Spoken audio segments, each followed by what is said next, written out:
Hello YouTube, this is Crunchy Funds coming at you um, with, we're going to be talking about dividends and how they are important when you're investing in stocks and how they, at least to me, and this is my personal opinion and all, they're a big part of my overall investing strategy. So in general, what I like to do is I like to find a good stock with a generally high amount of cash flow. Um, it has a good profit margin and it has a relatively low, debt to capital ratio or debt to asset ratio. I usually like to keep that ratio between like 20 and 40%. I don't really like stocks that have a lot of debt. AT&T is, I guess. Well, I don't think they have. I don't think they have a lot of debt. They just have a lot of. They just have a high payout ratio, which is okay, but it is a telecom company. And if you look at other telecom companies like Verizon, they also have a high payout ratio. So even if that dividend ends up getting cut at some point, I'm still okay with it because everybody has an AT&T phone. But so getting right into this, so right now I own 6 stocks, and I plan on increasing that in the future. Some of the stocks I'm looking at is like Apple, Novo, Realty Income, and Main Street Capital. And the reason why I like these, Realty Income and Main Street Capital, is because they pay a dividend on a monthly basis. And on top of that, Main Street Capital actually provides special dividends every year. So I'm looking into those. I'm debating on right now whether it's a good time to get into those or whether the stock market's going to drop. Because as you all know, the stock market's pretty high right now.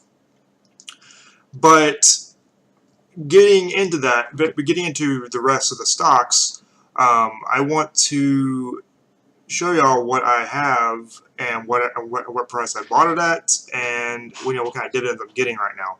So as you can see, I own Cisco Columbia Property Trust, which I'm debating on whether I want to keep that one or not. I've looked into it. It's a little bit riskier. Same thing with Sunstone Hotel Investors, but that one's actually done pretty well for me. I've made a little bit of money off of that. But this one's kind of like, I haven't really made any money, I haven't really lost a whole lot of money. But it's an office REIT. If you want to look into it, that's fine. I'm not recommending it. You have to everybody should do their own research when it comes to stock investing. But, it provides me a good solid 3.6% dividend. 3.68 on my cost basis is 3.6. But I'm earning about $80 a year from it, which is fine. But something I wanted to point out though is that so whatever you buy your stock at, the yield on that stock is going to change. Okay, it's not only going to change with the price, you're also going to have a yield on cost. So for instance, let's say my Intel, I have 130 shares of Intel. My current dividend yield is 3.09, but the yield on cost has actually increased to 3.32. The same thing with AT&T. My yield on the current dividend yield is 5.03, and my yield on cost is 5.58%.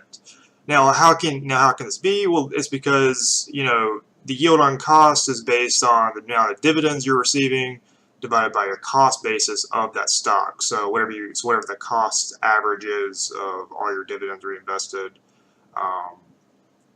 will give you a price, and now compare to the actual price, and you can divide your dividends by cost basis, and you get a yield on cost. So this is actually really good because it allows you to get a dividend yield that's greater than the actual share price if you hold it at a longer term, and you have a dividend growth.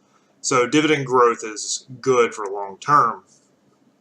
Now my overall my dividends I'm getting a year is about $400 a year. So I mean that's pretty good. And yeah, so yeah, I just wanted to kind of introduce myself as Crunchy Funds. And this is a relatively new channel. Please subscribe. I'll be releasing content on a weekly basis.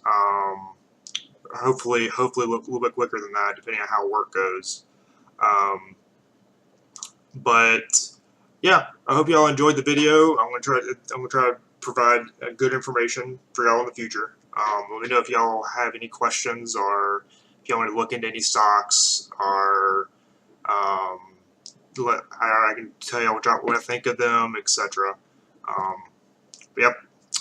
Thank y'all for listening.